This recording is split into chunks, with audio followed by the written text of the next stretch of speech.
In this episode, we continue our visit to Pure, Michigan, traveling south from the UP to Dearborn, site of an incredible visual testament to the ingenuity that spawned the American Industrial Revolution.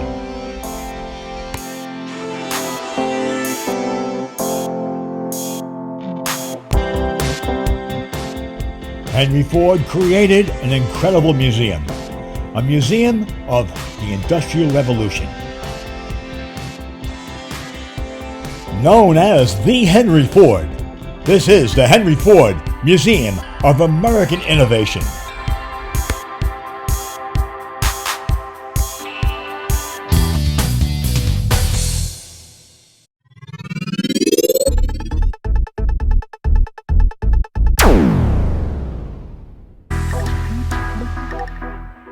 From Florida to Alaska, from the East Coast to the West Coast, join Steve and Jane celebrating their 50th anniversary as they explore America in the cool Nana Coach, their 27-foot Thor Freedom Elite motorhome, as they visit the many points of interest in our beautiful country on their golden anniversary adventure.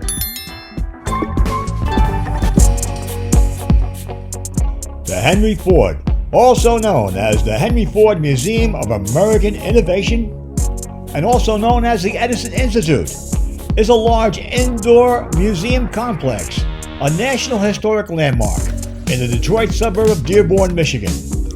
The museum collection contains the presidential limousines of John F. Kennedy, Ronald Reagan, Dwight Eisenhower, Franklin and Teddy Roosevelt, as well as Abraham Lincoln's chair from Ford's Theater, Thomas Edison's laboratory, the Wright Brothers bicycle shop, the Rosa Parks bus, and many other historical exhibits. It is the largest indoor museum complex in the United States, and it's visited by over 1.7 million people each year.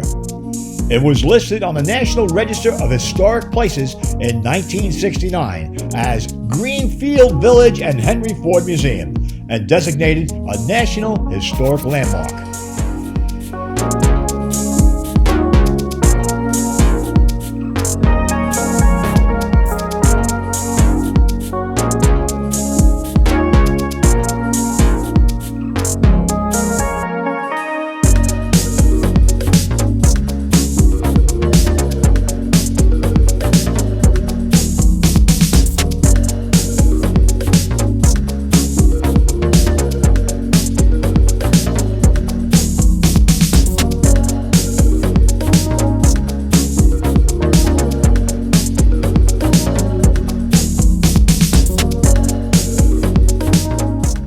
The Eisenhower Lincoln limousine, besides having all the safety features of earlier versions of presidential limos, featured a bubble top, a bullet-resistant glass top that permitted people to see the president as he drove by.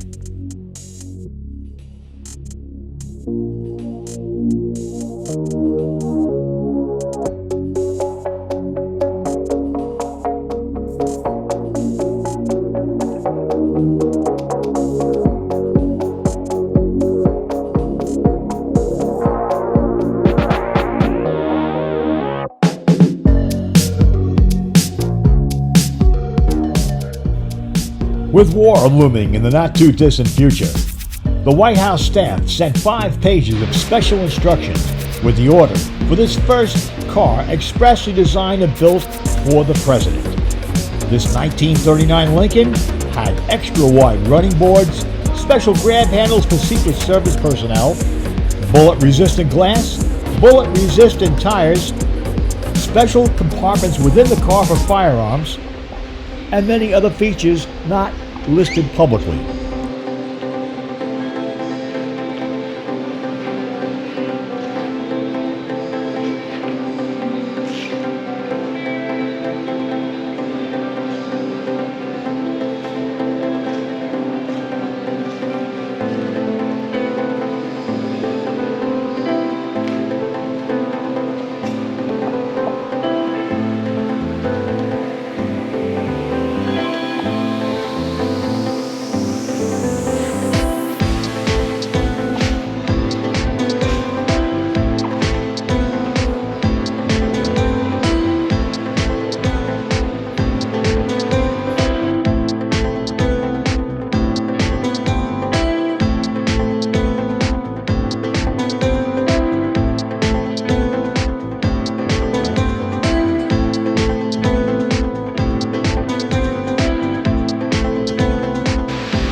late 19th century and early 20th century was the dawn of what we call mass transportation.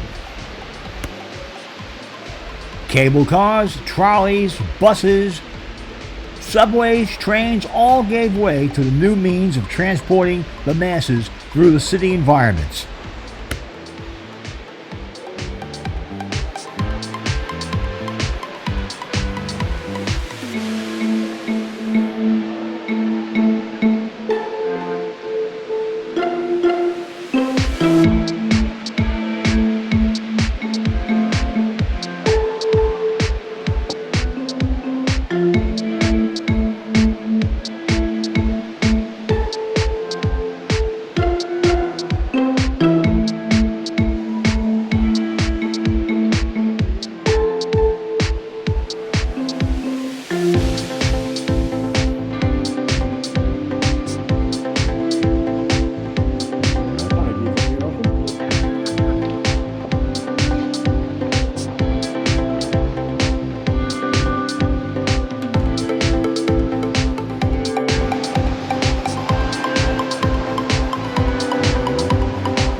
This 1858 model locomotive was manufactured by Rogers Manufacturing for the Atlantic and Gulf Railroad in 1860 to serve in their logging plant.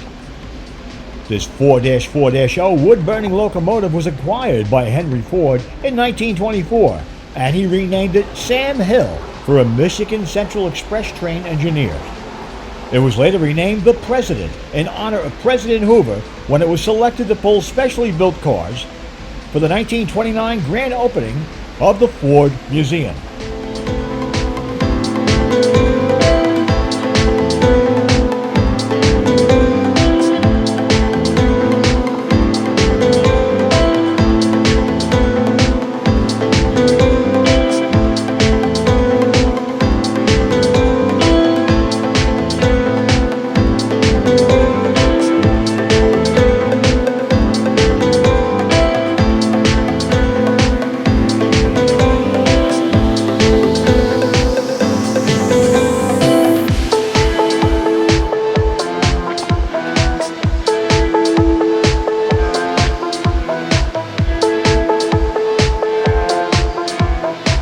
This is a fully functional replica of the 1829 Robert Stephenson rocket. It was built for the Liverpool and Manchester Railway and has set the style for future locomotives.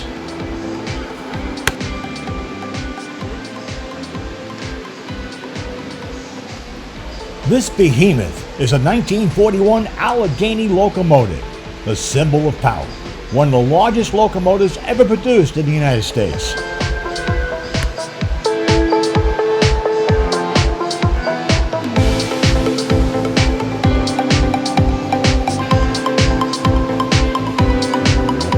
Locomotives of the Allegheny class were among the largest and most powerful steam locomotives ever built. They hauled freight, mostly coal, in trains that were over a mile long during World War II. The locomotive intended weighed in at 603.5 tons and had a maximum speed of 60 miles per hour. It was built by the Lima Locomotive Company in Ohio. Although the Allegheny steam technology was highly advanced, it was no match for the more economical diesel locomotives. After only 15 years in service, all 60 locomotives of this class were retired.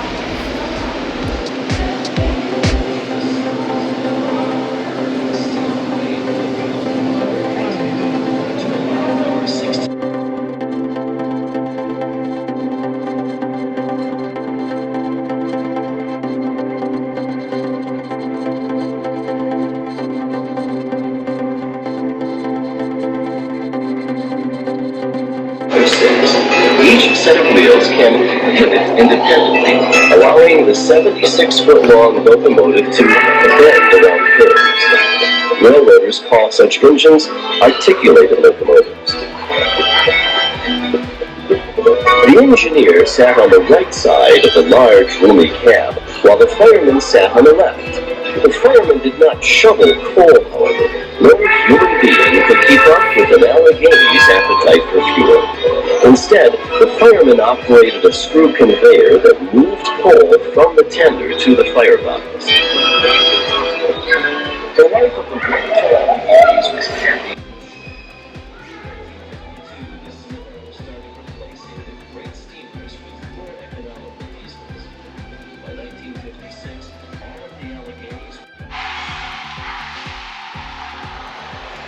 The evolution of industrial farm equipment is clearly represented at the Ford.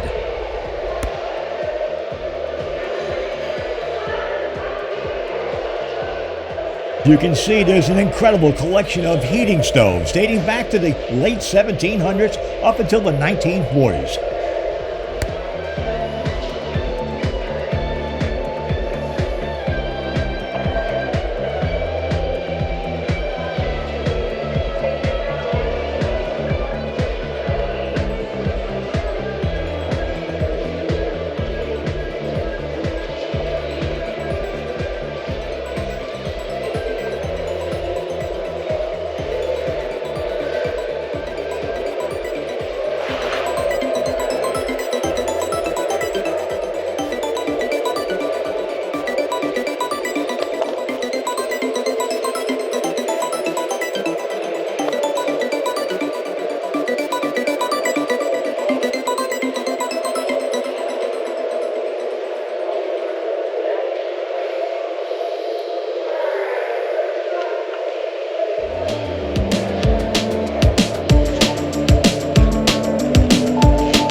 American industrialization transformed the country from horse-drawn wagons and carriages to gas-guzzling automobiles.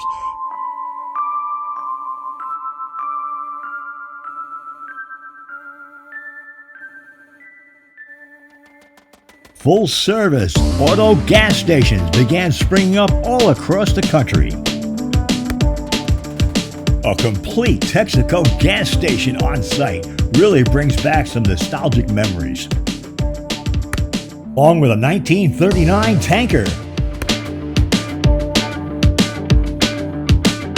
Remember that refreshing Coca-Cola from the icebox at the gas station? From its earliest days of invention, Americans have been infatuated with the automobile. At the Ford, the display of mint condition automobiles is unparalleled anywhere else in the world. I actually got to see what was my very first automobile, 1960 Corvair Monza. In 1960, the car retailed for just a little bit over $1,900. With Volkswagen and Rambler snapping up the compact car market, the Chevy Corvair was born. The sporty design and rear-mounted air-cooled six-cylinder engine was well received by American motorists.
Not unlike the horse races of the 1800s, American motorists have a need for speed.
Industrial innovation is clearly seen with these automotive concept designs.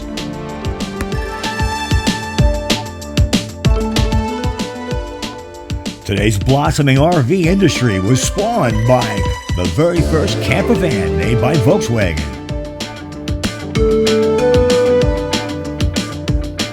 Exhibits of social change including women's suffrage and the civil rights movement, including the actual bus in which Rosa Parks refused to sit in the back.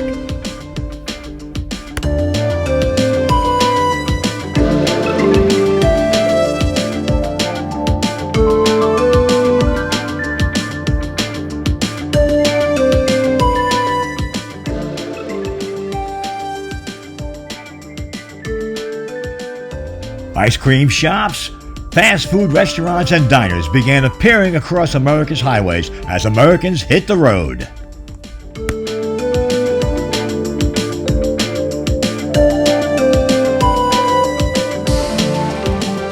This has only been a small sampling of the hundreds of thousands of artifacts and displays that you can enjoy at the Henry Ford Museum of Innovation in Dearborn, Michigan.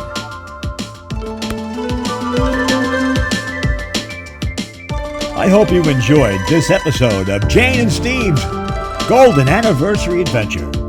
Tune in again next episode when we travel to Frankenschmuth, Michigan to visit the largest Christmas store in the country, Bonner's. See you then. Thanks as always for watching.